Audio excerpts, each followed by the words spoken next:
امام صاحب یہ بتائیں امت رسول کے ایصال ثواب کے لیے جو لوگ وفات پا چکے ہیں جیسے جن کے عزیز و اقارب وفات پا چکے ہیں جن کے گھر سے والدین تو اس پہ ان کے لیے قربانی کر سکتے ہیں؟ جائز ہے اس کے لیے ان کے نام کی قربانی؟ بسم اللہ الرحمن الرحیم۔ جی ہاں، یہ عمل بالکل جائز ہے اور خود نبی کریم صلی اللہ تعالیٰ علیہ وآلہ وسلم سے یہ عمل مبارک ثابت ہے۔ حضرت ام المؤمنین عائشہ صدیقہ رضی اللہ تعالیٰ عنہ ارشاد فرماتی ہے کہ نبی کریم صلی اللہ تعالیٰ علیہ وسلم نے مجھے ایک سینگوں والے مینڈے لانے کا حکم دیا جس کے ہاتھ پیر اور آنکھیں سیاہ، چنانچہ قربانی کے لیے ایسا مینڈا لایا گیا۔ آپ نے فرمایا اے عائشہ چھری لاؤ، پھر فرمایا اس کو پتھر سے تیز کرو۔ میں نے اس کو تیز کیا، پھر آپ نے چھری لی، مینڈے کو پکڑا، اس کو لٹایا اور ذبح فرما لی۔ پھر فرمایا اللہ کے نام سے اے اللہ محمد، آل محمد اور امت محمد کی طرف سے اس کو قبول فرما۔ پھر آقا کریم علیہ السلام نے اس کی قربانی کی۔ تو علماء نے فرمایا تو لہٰذا یہ آقا کریم علیہ السلام کے لیے مبارک جو کہ خود مسلم شریفی روایت کے اندر منقول ہے کہ آقا کریم علیہ السلام نے اپنی طرف سے آل محمد کے لیے اپنے آل کی طرف سے اور امت محمد حضور صلی اللہ علیہ وسلم کے جتنے مدد سب کے لیے قربانی کی ہے۔ تو لہٰذا اگر اللہ نے آپ کو بھی ہمت، قوت، استقامت، استطاعت اور وسعت دیے تو آپ اگر کر سکتے ہیں تو اپنے جو مرحومین جن کا انتقال ہو گیا ان کے لیے بھی کر سکتے ہیں۔ یہ عمل بالکل جائز ہے حدیث مبارکہ کے تحت، یا دیگر امت رسول کے لیے بھی کرنا چاہیں، بلکہ حضرت علی رضی اللہ تعالیٰ عنہ کو بڑا خوبصورت عمل مبارک آقا کریم علیہ السلام نے آپ فرمایا تھا کہ علی ہر سال میری طرف سے قربانی کرنا۔ حضرت علی رضی اللہ فرماتے ہیں کہ جب میں قربانی کرتا تھا تو میں لہٰذا 2 جانور ذبح کرتا تھا، ایک اپنی طرف سے ایک رسول کریم علیہ السلام کی طرف سے۔ تو لہٰذا اپنے مرحومین کے لیے سال ثواب کرنا طریقہ مولا مرتضیٰ علی المشکل کشا رضی اللہ تعالیٰ عنہ کا ہے، اور اسی کے ساتھ ساتھ آقا کریم علیہ السلام کا یہ بالکل جائز ہے۔ جزاک اللہ۔ کیا خصی جانور کی قربانی کر سکتے ہیں؟ بسم اللہ الرحمن الرحیم۔ خصی جانور کی جو قربانی ہے بلکہ علماء نے اس کو افضل قرار دیا ہے، اور افضل بھی ہر عمل علماء کا یقیناً آقا کریم علیہ السلام کے قول فعل اور عمل کو دیکھتے ہوئے یقیناً کیا جاتا ہے، وہی عمل افضل ہے جس کو علماء جو ہے مطلب یہ کہ پھر اپنے لفظوں میں بیان کرنے کی کوشش کرتے ہیں۔ حضرت جابر رضی اللہ عنہ روایت فرماتے ہیں، ابو داؤد کی روایت ہے کہ آقا کریم علیہ السلام نے قربانی کے دن 2 سرمے رنگ کے سینگوں والے خصی مینڈے ذبح کیے۔ تو علماء نے فرمایا خصی جو جانور ہے اس کی قربانی بکرا ہے تو اس کی بالکل علماء نے مینڈا ہے اس کی افضل قرار دیا ہے، بلکہ یہاں تک لکھا ہے کہ بکری بکرے سے افضل ہے، لیکن اگر خصی بکرا ہے تو وہ بکری سے بھی افضل ہے۔ دیکھیے خصی اور غیر خصی کے اندر اکثر ہمارے کچھ احباب یہ سمجھتے ہیں کہ خصی کروانا یہ اس کے اندر عیب پیدا ہو جانا ہے، ایسا نہیں ہے، بلکہ علماء نے فرمایا جو غیر خصی بکرا ہوتا ہے وہ اپنے پیشاب پینے کا عادی ہوتا ہے، جس کو ہمارے یہاں وہ بکرا کہا جاتا ہے، اور اس کے عمل سے کیا ہوتا ہے مطلب جو پیشاب وغیرہ پیتا ہے تو وہ جو مطلب اسمیل ہے وہ بدبو اس کے جسم کے اندر سرایت کر جاتی ہے جب اس کو ذبح کیا جاتا ہے، تو یہاں تک کہ اس کا جو گوشت ہے وہ بھی بدبو مار رہا ہوتا ہے، اور علماء نے اس جانور کی قربانی کو بھی مکروہ قرار دیا، ناپسند قرار دیا ہے، جبکہ خصی کروا لیا جائے گوشت تازہ ہوتا ہے، یہ غلط، اس عمل سے وہ باز رہتا ہے، اور پھر آقا کریم علیہ السلام کی اطاعت گزاری ہے، تابعداری ہے، تینوں جب چیزیں مل جاتی ہیں تو یقیناً قربانی افضل اور اعلیٰ ہو جاتی ہے۔ جزاک اللہ۔ امام صاحب یہ بتائیں قربانی کے گوشت کو کس طرح تقسیم کیا جا سکتا ہے؟ یعنی کہ ہم نے سنا ہے 3 حصے ہوتے ہیں، اس کے آپ بتائیں، اس پہ روشنی ڈالیں ذرا۔ بسم اللہ الرحمن الرحیم۔ قربانی کی گوشت کی تقسیم کاری، علماء فرماتے ہیں سب سے پہلے یہ بات یاد رکھی جائے پورا گوشت بھی آپ خود رکھ سکتے ہیں، ٹھیک ہے، پورا گوشت بھی آپ سب کو دے سکتے ہیں، اور پورا گوشت بھی جو ہے مثال کے طور پر آپ جو ہے اللہ کی راہ میں جو ہے صدقہ یا غربا میں بانٹ کر، لیکن بہتر افضل اور مستحب طریقہ ہے کہ علماء فرماتے ہیں اس گوشت کے 3 حصے کیے جائیں۔ نمبر 1 جو ہے وہ سب سے پہلے غربا کہا کہ ان کو دیا جائے۔ نمبر 2 جتنے بھی آپ کے قریبی رشتہ دار وغیرہ ہیں، گلی محلے اڑوس پڑوس والے ہیں۔ تیسرا جو ہے نا وہ اپنے لیے رکھا جائے۔ یہ جو ہے نا مطلب علماء نے اس کو پسندیدہ قرار دیا ہے۔ اگر کوئی شخص مثال کے طور پر اگر پورا بھی رکھ لیتا ہے تو اس میں بھی کسی قسم کی قباحت نہیں ہے، لیکن علماء نے اس بات کو لکھا ہے کہ اگر کسی کے اہل و عیال یعنی کہ اس کے گھر والے زیادہ ہیں اور وہ اتنے زیادہ مطلب یہ کہ آسودہ معاملات زندگی کے نہیں گزر سکتے ہیں تو اپنی زندگی کو بہتر بنانے کے لیے رکھنا چاہے تو کسی قسم کی قباحت نہیں ہے، لیکن مستحب یہ ہے کہ جب اللہ نے ہمیں دیا ہے تو ہم اس کے دیے ہوئے سے اس تک دیں جو یقیناً وہ جو حاجت رواں ہیں، حاجت مند ہیں۔ 3 حصے کیے جائیں، خود رکھا جائے، غرابہ میں تقسیم کیا جائے اور اپنے قرابت داروں کو دیا جائے۔ جزاک اللہ۔ اچھا امام صاحب میں آپ سے بہت ہی ایک ضروری سوال پوچھنا چاہوں گا، جانور کو ذبح کرتے وقت کیا ہمیں احتیاطیں کرنی چاہیے؟ اور سنا ہے اس کی ایک رگ بھی ہوتی ہے، رگوں کا حساب کتاب ہوتا ہے، تو آپ بتائیں کیا کیا احتیاطیں جو مطلب ہمیں اور کسائی کو کرنی چاہیے ذبح کرتے وقت؟ بسم اللہ الرحمن الرحیم۔ جی قربانی کے جانور کو ذبح کرتے وقت جو ہمیں احتیاطیں کرنی ہوتی ہیں وہ یہ ہے کہ سب سے پہلے تو جب جانور کو ہم ذبح کریں تو علماء نے فرمایا کہ جانور کو لٹانے سے پہلے ہی چھری وغیرہ تیز کر لیں۔ ہوتا کیا ہے، پہلے اس کو جو ہے نا گرا دیا جاتا ہے، بسا اوقات اتنی حیثیت اس سے تو وہ گر رہا ہوتا ہے، ایک بار اٹھ رہا ہے گر رہا ہے، اب وہ گر گیا ہے،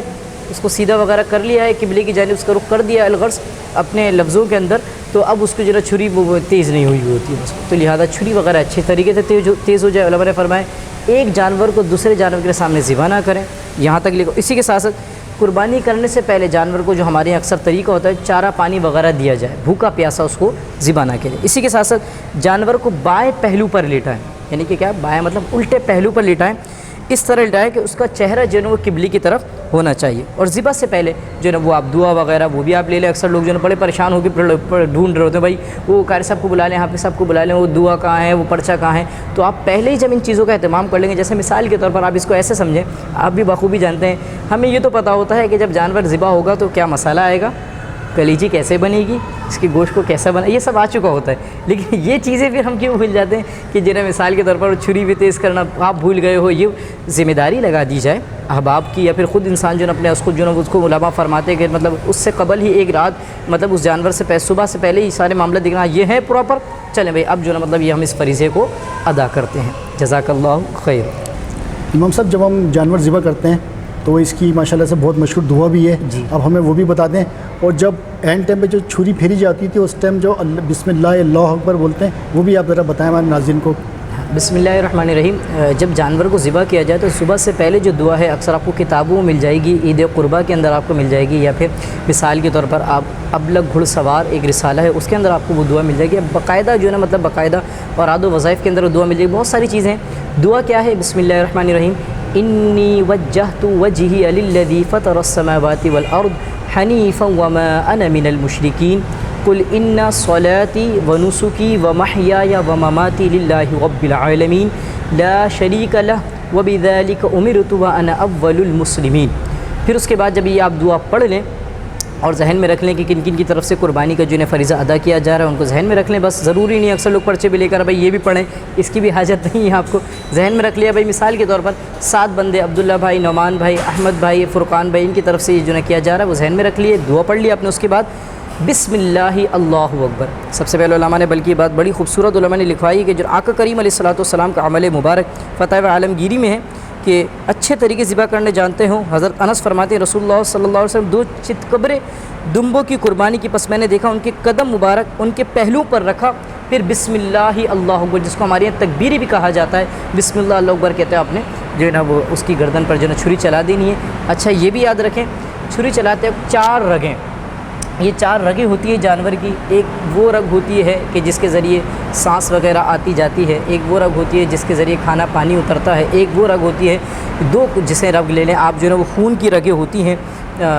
کچھ کو بداجین کہا جاتا ہے، کچھ کو موری کہا جاتا ہے، تو لہٰذا بھی کتابوں کے اندر بآسانی پڑھ لیں گے انشاءاللہ، وقت بڑا مناسب ہے ہمارے پاس، تو یہ 4 رگوں کا کٹ جانا جانور آپ کا ذبح ہو جائے گا۔ 4 میں سے اگر چاروں اکثر یعنی آدھی سے زیادہ کٹ گئے جانور ذبح ہو جائے گا، 3 کٹ گئے جانور ذبح ہو جائے گا،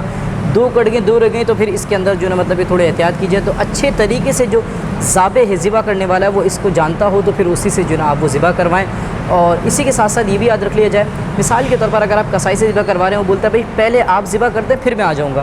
اب اگر آپ ذبح کر رہے تھے آپ نے بسم اللہ اکبر کہہ کر ذبح کیا، پیچھے سے کسائی نے ہاتھ رکھ لیا یا پھر کسائی اور آپ دونوں کر رہے ہیں تو دونوں پر تکبیر پڑھنا واجب ہے، اگر ایک نے بھی چھوڑ دی یہ خیال کرتے کہ اس نے پڑھ لی ہوگی تو جانور حلال نہیں ہوگا۔ اکثر دیکھا جاتا ہے کسائی خاموش رہتے ہیں اور حضرت جو ہے جن کا جب پڑھ رہے ہوتے ہیں اس کا بھی ہاتھ ہوتا ہے، تو جتنے ہاتھ ہوں 1 ہوں 2 ہوں 4 ہوں یا 10 ہوں سب پر اس وقت بوقت ذبح اللہ رب العزت کا نام لینا، بسم اللہ اللہ اکبر کہنے کے ساتھ ذبح کرنا، یہ لازم نہیں کریں گے تو جانور حلال نہیں ہوگا۔ جزاک اللہ۔ تو ناظرین ہم دیکھا آپ نے ماشاءاللہ سے وہ امام صاحب نے بہت اچھے طریقے سے بتایا، تو جانور ذبح کرتے وقت ہمیں بہت احتیاط کرنی چاہیے بالکل، اور دعا بھی پڑھنی چاہیے، اور جتنے ہاتھ لگیں تو ان کو سب کو پڑھنا چاہیے بسم اللہ اللہ اکبر۔ جی اور اچھا اسی کے ساتھ ساتھ ایک بات یہ بھی ذہن میں رکھیں، جانور کو بے جا تکلیف بھی نہیں دی جائے۔ اب وہ جب جانور کی رگیں کٹ جاتی ہیں تو اس کے حرام مغز کی جو رگ ہوتی ہے جس سے فوراً جو ہے وہ ٹھنڈا ہو جاتا ہے اس کو کیا جا رہا ہوتا ہے، دل پر چھری چلائی جا رہی ہوتی ہے جلد سے جلد ٹھنڈا کرنے کے لیے، اسی کے ساتھ اس کے پیٹ کو دبایا جا رہا ہوتا ہے، اسی کے ساتھ ساتھ ابھی اس کا خون نکل رہا ہے، ابھی وہ مچل رہا ہے، فوراً اس پر پانی ڈالا جا رہا ہوتا ہے، تو لہذا اس کی روح کو بآسانی نکلنے دیا جائے یا پھر دانش مندی کے ساتھ معاملات کیے جائیں۔ امام صاحب یہ بتائیں کون کون سے جانور کی قربانی کر سکتے ہیں؟ آپ ذرا بتائیں کون کون سے جانور ہیں جس کی قربانی جائز ہے اور کر سکتے ہیں؟ بسم اللہ الرحمن الرحیم۔ شرعی اعتبار سے جو جانور ہیں قربانی کی ان کی 3 قسمیں ہیں، اونٹ، گائے اور بکرا۔ اس کے اندر ان کی انواع بھی داخل ہو جائیں گے، یعنی کہ خصی، غیر خصی، نر، مادہ۔ علماء نے فرمایا گائے کے ساتھ جو ہے بیل، بھینس وغیرہ کو شامل کیا گیا ہے، اونٹ کے ساتھ اونٹنی شامل کی گئی، بکرے کے ساتھ جو ہے نا نر مادہ دونوں ہیں، اس کے ساتھ ساتھ مینڈھا اور بھیڑ، اس کے اندر بھی نر مادہ دونوں شامل ہیں۔ ان کی قربانی علماء نے جائز قرار دی ہے۔ اس کے علاوہ اگر کوئی شخص مثال کے طور پر اگر کوئی قربانی کے لیے کوئی دوسرا جانور کر سکتا ہے، مثال کے طور پر قربانی کے ایام میں کوئی خرگوش کاٹ دے یا کوئی مرغی کاٹ دے، جبکہ یہ حلال ہے، ہر حلال جانور کی قربانی نہیں ہے۔ جو شریعت کی طرف سے جو مقرر کردہ ہیں، جو بھی آپ کو ذکر کر دی گئے، اونٹ، گائے، بکری، اس کے اندر ان کے نر مادہ، خصی، غیر خصی اور ان کی دیگر انواع جو ہیں وہ بھی اس کے اندر شامل ہے، اس کی قربانی بلا کراہت جائز ہے، شرائط کے ساتھ جو منسوب کی گئی ہے، ان کی آپ بالکل قربانی ادا کر سکتے ہیں۔ تو ناظرین ہم دیکھا آپ نے ماشاءاللہ سے ہم نے کچھ سوالات امام صاحب سے کیے قربانی کے مسائل کے حساب سے، بہت اچھے جوابات دیے ماشاءاللہ سے، تو آپ کو نالج ہو گیا ہوگا انشاءاللہ تعالیٰ۔ تو آپ ہمارا یہ پروگرام دیکھتے رہیں انشاءاللہ تعالیٰ، تو یہ پروگرام آتے رہیں گے عید الاضحیٰ کے موقع پہ۔ بہت بہت شکریہ امام صاحب، السلام علیکم ورحمۃ اللہ وبرکاتہ۔